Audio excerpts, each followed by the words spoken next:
Monsieur Burlot, donc du Cercle français sur l'eau.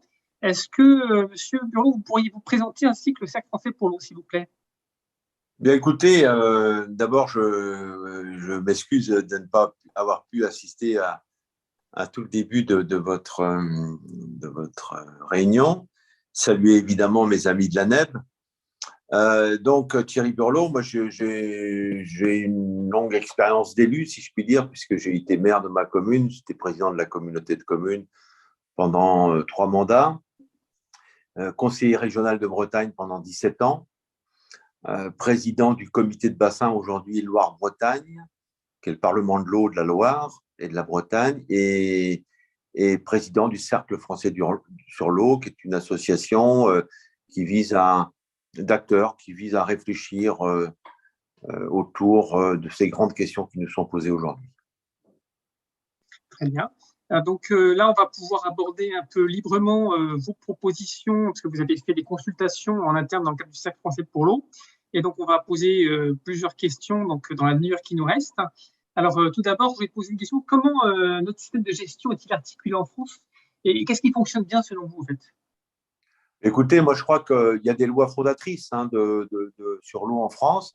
Je pense à la loi de 64, qui a vraiment été très imaginative, et que je tiens à saluer parce que franchement, d'avoir imaginé la gestion par grands bassins hydrographiques, donc la gestion se gère avant tout par des grands bassins hydrographiques, ça a été dit par mes amis de la NEB, d'avoir imaginé ce qu'on appelle les parlements de l'eau, que sont les comités de bassin, qui fonctionnent avec de la démocratie participative institutionnalisée, si je puis dire, puisqu'on y retrouve les services de l'État, les collectivités territoriales, mais aussi des industriels, des agriculteurs, des pêcheurs, des associations de consommateurs, des associations de protection de l'environnement qui fixent un cap, une politique de l'eau à travers de la planification qu'on appelle aujourd'hui les SDAGE, schéma d'aménagement de gestion des eaux. Et la troisième originalité de la loi sur l'eau de 64, c'était de penser le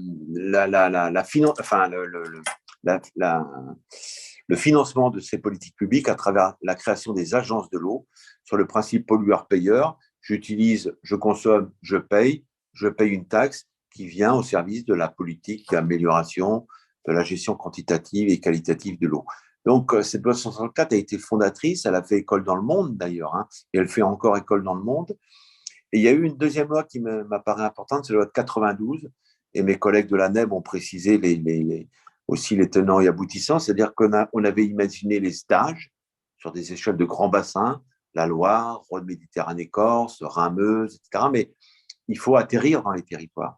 Et la loi de 92 a créé les SAGE, schéma d'aménagement de gestion des eaux, a créé les commissions locales de l'eau. Et ça, franchement, c'est quelque chose de très original, plutôt que je trouve de positif. Maintenant, c'est aussi au cœur de nos préoccupations aujourd'hui parce que malheureusement, il y a un certain nombre de sujets qui restent posés. Oui, justement, donc en fait, par rapport à question, en fait, par rapport à toutes ces lois, quels sont selon vous les principaux dysfonctionnements qui posent question aujourd'hui dans le cadre des éléments existants et par rapport à justement s'il faut aller modifier les choses, quelles sont les choses importantes selon vous, quoi? Alors, je vais dire qu'il y a 3 choses très importantes. La première, elle est politique. Et le périmètre hydrographique n'est pas le périmètre politique. Et aujourd'hui, malheureusement, c'est le périmètre politique qui tranche avec l'État sur la politique de l'eau. Et c'est jamais le périmètre hydrographique, ou si peu. Et donc, le périmètre hydrographique, c'est un fait, c'est une réalité, c'est dans la loi, mais finalement, ses moyens sont extrêmement limités. Donc ça, c'est le premier point, c'est qu'il y a incohérence entre la politique, entre le périmètre hydrographique et politique, et malheureusement, c'est plutôt le politique qui gagne, parce que le politique n'est pas organisé dans l'hydrographie. Et là, il y a un vrai sujet qui est fondamental, puisque ça pose les relations amont, aval, ville, campagne, ça pose la question des solidarités, ça pose la question des efforts que les uns doivent faire en amont pour que les autres en profitent en aval. Enfin bref, c'est au cœur de la politique de l'eau. Et ça, c'est un sujet qui n'a pas été tranché, qui est tranché sur le papier, mais malheureusement, un président de clé, par exemple, de commission locale de l'eau, ou un président de comité de bassin, finalement, on se rend compte que si sur le papier, c'est bien écrit, dans les faits, c'est souvent l'environnement qui trinque, si je puis dire. Et vous savez, quand vous avez des grands projets d'infrastructure, des grands projets économiques, des industriels, vous savez, la question environnementale, c'est souvent la dernière question qu'on se pose. Et pourtant. Donc ça, c'est le premier point. Le deuxième point, c'est l'incohérence des politiques publiques. La politique de l'eau ne parle à aucune autre politique ou n'est entendue par aucune autre politique. Mais comment imaginer une politique de l'eau qui ne serait pas en phase avec une politique agricole commune, par exemple, qui ne serait pas en phase avec une politique d'urbanisation, qui ne serait pas en phase avec une politique industrielle, qui ne serait pas en phase avec une politique énergétique. L'eau est au cœur de toutes les politiques publiques. Économie, aménagement du territoire, énergie, on peut les lister, santé publique, biodiversité, etc. Et malheureusement, la politique de l'eau n'est jamais entendue par ces politiques sectorielles. Et en France, malheureusement, le drame de nos politiques publiques, c'est qu'elles ne se parlent pas. Je vais vous donner un exemple. On a voté le SDAGE. 2 ans de travail, un document extraordinaire, plein de bonnes recommandations, plein de bonnes idées. Quand l'autorité environnementale a émis un avis sur notre SDAGE, elle a dit la chose suivante: votre SDAGE ne parle pas aux SRADET des régions, aux schémas régionaux d'aménagement et d'égalité des territoires. Du coup, par curiosité, je suis allé voir les SRADET des régions. Et l'avis de l'autorité environnementale sur les SRADET des régions, c'est de dire le SRADET ne parle pas aux SDAGE. Ça veut dire quoi? Ça veut dire que vous avez 2 grands outils de planification en France, les SRADET et le SDAGE, qui sont copilotés par les territoires et l'État, qui ne se parlent pas. Donc, comment voulez-vous trouver quelque chose de cohérent là-dedans? Donc, ça, c'est le deuxième sujet. Et le troisième, il est financier. C'est-à-dire que la politique de l'eau, on a de la chance. Historiquement, je vous ai dit, on a créé les agences de l'eau, c'est quand même 2 milliards d'euros par an. Et cet argent, il est la convoitise depuis des années et des années de ce qu'on appelle Bercy, ministère des Finances, qui veut récupérer tout ça. L'État considère d'ailleurs que c'est de l'argent qui lui appartient, alors que c'est de l'argent des redevances qui appartient à tout le monde. Mais l'État s'est accaparé la dotation. Il a même fait mieux, c'est qu'il a fait payer d'autres politiques publiques avec l'agence de l'eau. Et on a, par exemple, financé, et on finance aujourd'hui, l'Office français de la biodiversité à hauteur de 400 millions d'euros par an avec les redevances de l'agence de l'eau. Donc, on a commencé progressivement à considérer que les agences de l'eau étaient très riches. Puis, on a commencé à leur dire, comme vous êtes riches et que vous avez des excédents, bah, écoutez, on va les prendre.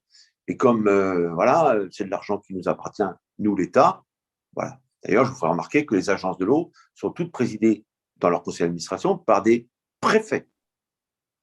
Par des préfets. Ce qui est bien le signe que l'État considère que c'est son argent. Donc ça, là, il y a un problème. Alors, si ces dotations, si ces redevances ont déjà été ponctionnées à travers ce qu'on appelle un plafond mordant, je ne vais pas rentrer dans la technique, mais j'ai envie de dire que ça fonctionnait très bien, c'est-à-dire sur le petit cycle, eau, assainissement. Et d'ailleurs, dans les points positifs des lois sur l'eau et de tout ça, on peut dire aussi qu'en France, aujourd'hui, 95% ou 100% des populations sont desservies en eau. Donc, il y a eu des progrès considérables de réaliser sur le petit cycle de l'eau. Par contre, on s'attaque là à un nouveau sujet qui est le grand cycle de l'eau. Et là, c'est une toute autre affaire. Parce que qui dit grand cycle de l'eau dit des périmètres beaucoup plus larges, des territoires ruraux beaucoup plus larges et un financement du grand cycle qu'on n'avait pas pour l'instant imaginé. Donc, pour continuer dans ce qui a été dit par mes collègues de l'ANEP tout à l'heure, il va falloir que dans les propositions qu'on va devoir faire émerger autour de la transition écologique, qu'on soit capable de faire des propositions sur le grand cycle. Je vais vous raconter une anecdote. Puisque je suis breton, j'étais sur l'Aulne, une grande rivière bretonne, la semaine dernière. Et le maire de Port-Launay, qui est dans l'estuaire de l'Aulne, subit depuis de nombreuses années des inondations avec des problèmes de marée, enfin, etc. Et on lui dit, mais qu'est-ce que vous faites pour régler ces problèmes-là? Et il disait, mais attendez, ce n'est pas à moi de les régler. Ces problèmes-là se règlent en amont et bien au-delà de chez moi, à 30, 40, 50, 100 kilomètres de chez moi. C'est là qu'il faut protéger des zones humides, protéger des fonds de vallée, protéger du bocage, aider les agriculteurs à faire autrement, etc. Et la question qui se pose, c'est qui paye? Est-ce que ce sont les gens qui habitent sur le territoire qui vont subir déjà la contrainte? Est-ce que c'est ceux qui sont finalement les, les, les populations touchées par l'arasement des talus, les animaux qui doivent payer? Ou est-ce qu'on doit imaginer de nouvelles formes de solidarité? Ben, c'est de ça qu'on va devoir parler, j'espère, dans l'exercice de réflexion qui est mené par l'État sur la transition écologique. Justement, en fait, on voit qu'on a actuellement une urgence climatique, tout le monde a bien ressenti cet été. Et comme pour limiter finalement l'impact de ces sécheresses, des inondations, mais tout en gérant les conflits que ça engendre et préserver les ressources en eau et la biodiversité, parce qu'en fait, souvent, je dirais que la chaise oubliée, c'est celle de la biodiversité. Comment vous voyez les choses pour faire évoluer les choses, en fait, pas faire évoluer je dirais dans le bon sens nos outils législatifs, réglementaires, financiers. Quelles sont un petit peu les propositions que vous souhaitez mettre en avant? Ben, la proposition la plus simple et la plus compliquée, c'est de dire que plutôt que rémunérer des pratiques qui sont contraires à l'environnement, et si finalement on récompensait ceux qui protègent le bien commun. Je vais vous prendre un exemple. Plus vous urbanisez, plus vous imperméabilisez, plus vous industrialisez, plus vous agissez et vous faites pression sur la ressource en eau.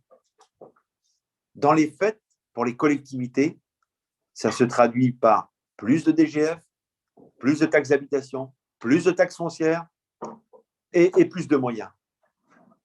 Et à l'inverse, plus vous préservez le bien commun, des zones humides, des fonds de vallée, plus vous protégez par des espaces classés à protéger, plus vous en avez, plus vous embêtez vos propriétaires, plus vous embêtez vos exploitants agricoles, et moins la commune touche de dotation.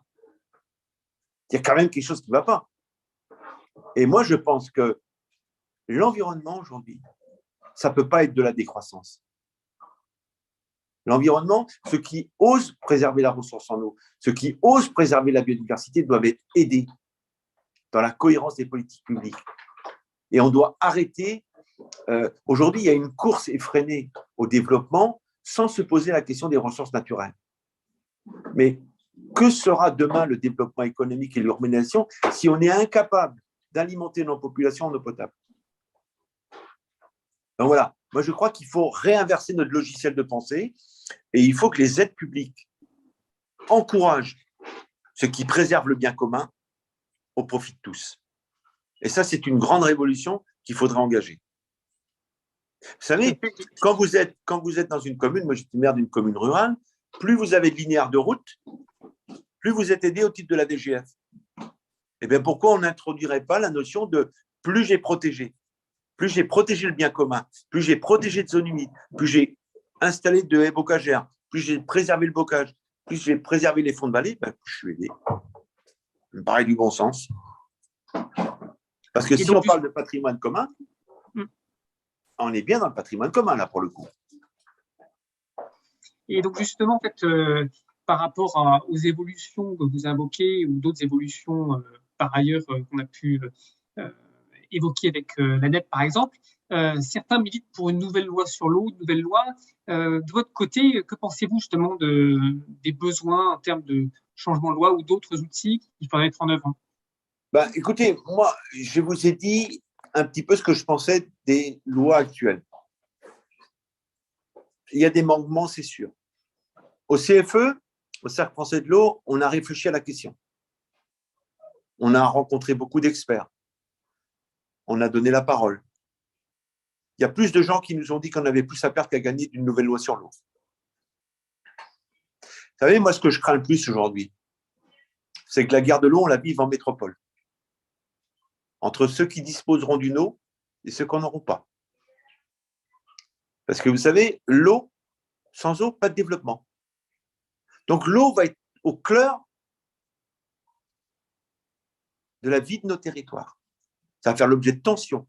Parce qu'il y a ceux qui en auront et ceux qui n'en auront pas.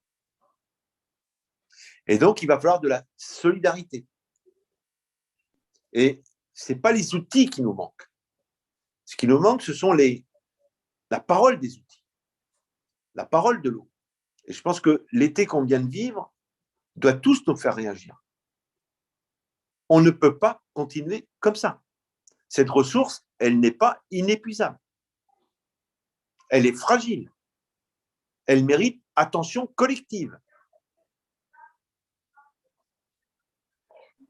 Donc, pour répondre à votre question, je ne suis pas sûr que le sujet soit faut-il une nouvelle loi sur l'eau? Il y a des améliorations à apporter. Mais il faut déjà que collectivement, on se dise, mais pourquoi, avec nos outils actuels, on n'y arrive pas? Et c'était un peu la première partie de mon propos, ou la deuxième partie. En fait, finalement, plutôt qu'une nouvelle loi sur l'eau, il faudrait peut-être que les autres lois, peut-être à le cœur de, comment dire, de l'activité économique et tout ça, intègrent l'eau, en fait, ce qui n'est pas forcément le cas aujourd'hui. Et puis, il faut que l'État fasse confiance dans les territoires. L'État n'a jamais voulu lâcher le truc. L'État n'a jamais voulu la décentralisation des périmètres hydrographiques, tout ça. L'État n'a jamais voulu ça. Mais l'État doit être dans son rôle, contrôle de légalité, juge de paix. C'est-à-dire que c'est lui qui dit c'est bon, c'est pas bon, je vous ordonne d'eux, etc. Mais c'est pas lui qui fait. Là, moi, j'ai appris des politiques publiques en Bretagne que la politique de l'eau, elle se règle avant tout avec les Bretons et les Bretonnes, pas avec l'État. Pas l'État qui fait. C'est les acteurs de terrain, les élus, les agriculteurs, les maires, les acteurs de l'eau, les industriels, les consommateurs. C'est ensemble qu'on construit une politique de l'eau sur le territoire. Et ce n'est pas l'État qui va nous imposer le truc. La preuve, ça ne marche pas. Non, il faut faire confiance au territoire. Il faut que l'État soit supra. Je pense qu'il faut que l'État fasse confiance et crédibilise les périmètres hydrographiques. Et quelle place pour les services publics, justement, parce que en fait, on n'est pas en France où on a une culture de l'eau, effectivement, avec les agences et tout ça, services publics. D'autres pays, c'est beaucoup plus services privés. En fait, quelle place, finalement, quelle réaffirmation des collectivités dans le système? Est-ce qu'il faut aller plus loin, justement, pour, comme vous dites, leur donner plus de part dans la gouvernance locale ou autre moyen pour vous d'aller vers plus d'efficacité? Moi, je crois qu'il faut faire confiance. Il faut faire confiance. Vous savez, moi, je suis breton. La Bretagne, ce n'était pas un bon élève en matière de qualité d'eau. Hein. On était la première région d'Europe à rentrer sur les contentieux nitrates. Bah, si je vous dis qu'aujourd'hui, on est la première région d'Europe à sortir des contentieux sur les nitrates j'entends, hein, bah, c'est peut-être un peu grâce à l'État, c'est peut-être un peu grâce aux élus, mais c'est surtout grâce aux acteurs bretons qui se sont mobilisés. Hein. Et sans eux, on n'aurait pas fait. Hein. Donc, c'est une politique de l'eau pour réussir, c'est faire ensemble. Et alors, moi, j'entends dire, oui, il faudrait que ça soit les régions, il faudrait que ça soit les départements, il faudrait que ça soit les EPCI, il faudrait que ça soit les mairies, il faudrait que ce soit l'État. Moi, je vais vous dire, vu l'ampleur du dossier, on a besoin de tout le monde. Mais tout le monde dans ses responsabilités. De regard sur est-ce que je touche?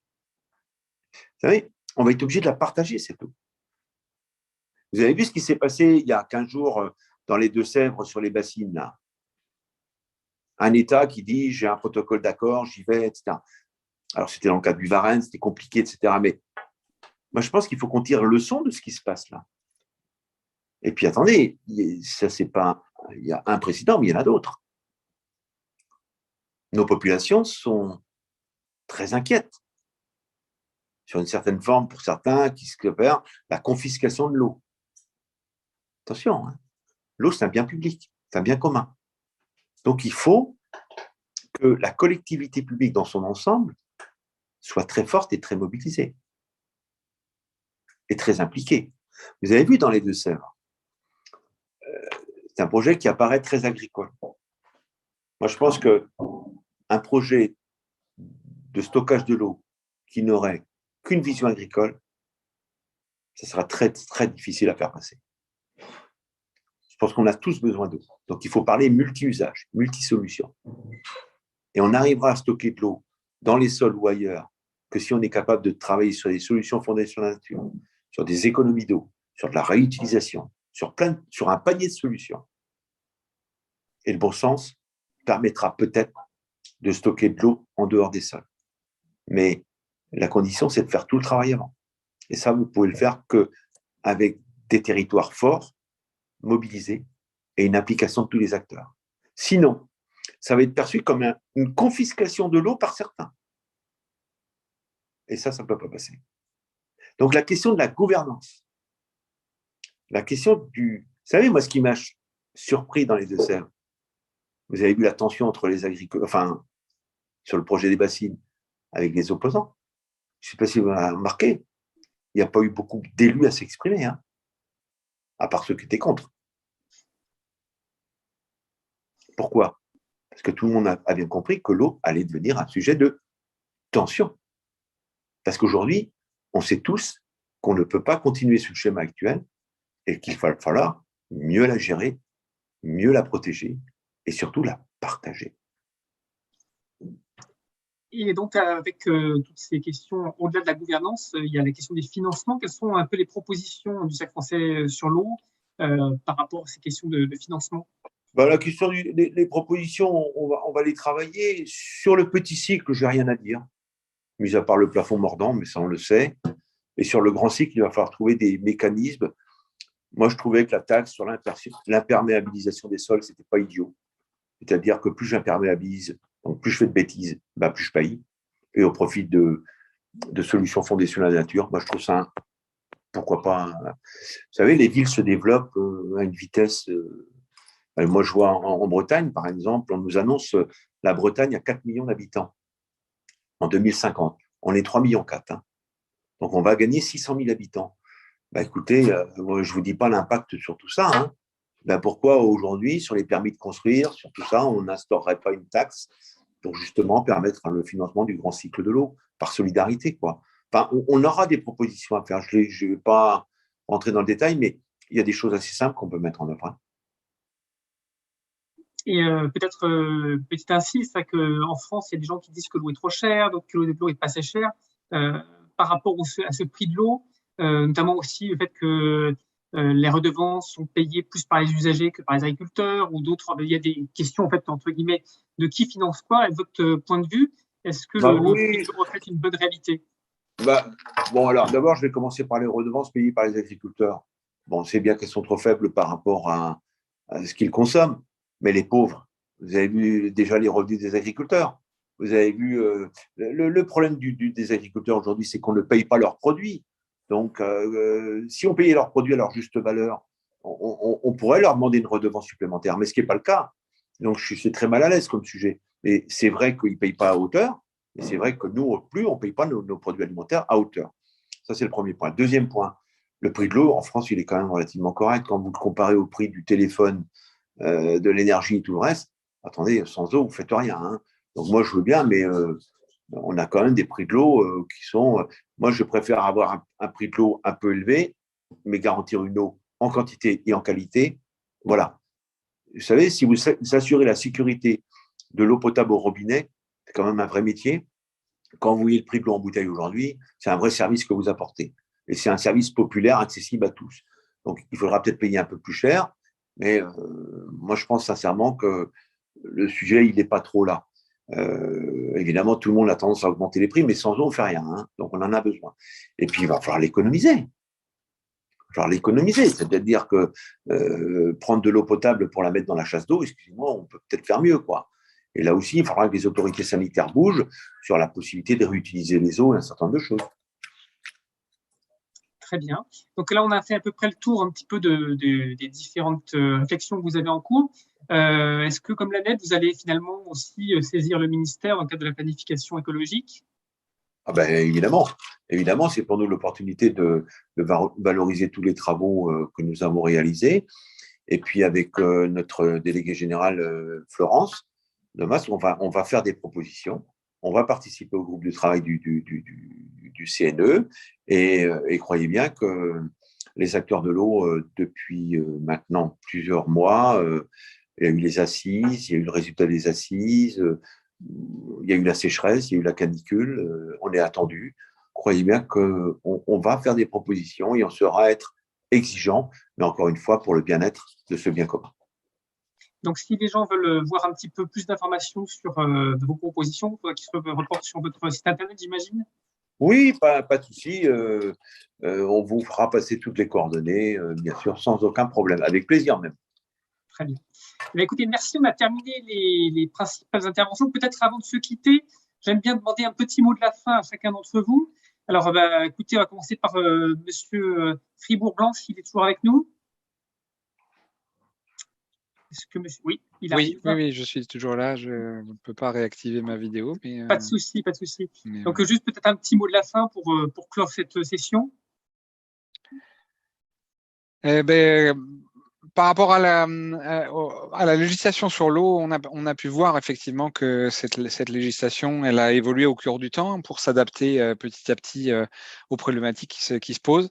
Comme l'indiquait Monsieur Burlot tout à l'heure, parfois il faut aussi savoir ne pas légiférer, mais peut-être améliorer l'existant pour tenir compte des problématiques qui se posent et pas nécessairement toujours vouloir refaire une nouvelle loi. Dans certains cas, il faut une loi, dans d'autres cas, il faut effectivement que les acteurs se mettent autour de la table pour discuter et trouver des solutions ensemble. Très bien, merci beaucoup. Monsieur Forel, peut-être un petit mot de la fin pour votre part. Ben, écoutez, voilà, je crois que M. Burlot a bien posé la question. On n'est pas en dehors du sujet. On a fait des choses intéressantes dans notre pays, mais face à ce qui nous attend, il faut faire plus, il faut faire mieux. Il faut qu'effectivement la mobilisation politique de tous les acteurs, notamment les acteurs locaux qui sont vraiment au chevet de l'eau quotidiennement, puissent être entendus dans leur désir de s'organiser pour répondre à ces défis essentiels pour le temps qui vient. Merci, Monsieur Forel. Monsieur Burlot, vous aurez le mot de la fin, puisque vous êtes le dernier à intervenir. Bah, écoutez, moi j'ai envie de vous dire que l'eau, bien commun de la nation, eh ben, vous savez, au moment où on traverse des périodes d'incompréhension, de tension sociale parfois, de sens à l'action politique, de sens même au collectif, de sens même du collectif, eh ben, l'eau, je peux vous assurer, c'est un beau sujet de réconciliation politique. Et c'est un beau sujet d'ambition. Et c'est au pied du mur, comme on dit, qu'on voit le maçon. Alors, allons-y. Très bien. Écoutez, c'est tout pour aujourd'hui. On remercie encore les personnes qui regardent, qui regarderont ce webinaire. Et on vous invite encore une fois à bien vouloir, si vous voulez suivre les prochains événements, tout simplement cliquer sur la cloche s'abonner. Comme ça, vous aurez les dernières vidéos quand elles seront produites et diffusées.